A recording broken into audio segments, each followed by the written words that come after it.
Hi guys, Jeff with ConstructionFastening.net. I wanted to show you an anchor that I think is a nice choice for mounting your data racks to the concrete floor.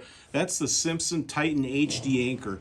This is a 3/8 diameter by 1 3/4. To install this anchor, you simply drill a 3/8 inch hole into the concrete.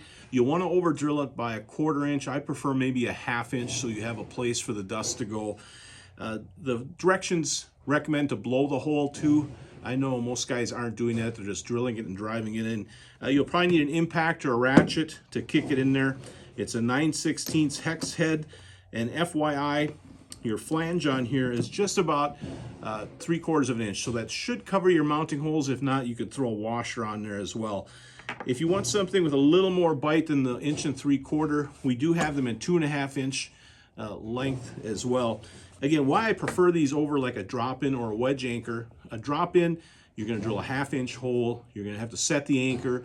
Then you're going to have to put your nut or your bolt and your washer on. It's nice because you can remove them and slide them away. With a wedge anchor, you're going to drill a 1/2 or 3/8 hole, hammer it in, put a nut and washer on, and you're going to have not as nice as a finished look as you will with the drop-in.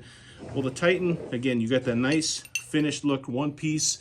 You can remove it and move your rack out of the way, and all you have is a hole in the floor rather than studs sticking up that you have to drive into the floor if you remember to drill all the way through the concrete. But there you have it, the Simpson Titen HD anchor. We have them online and in stock at ConstructionFastening.net.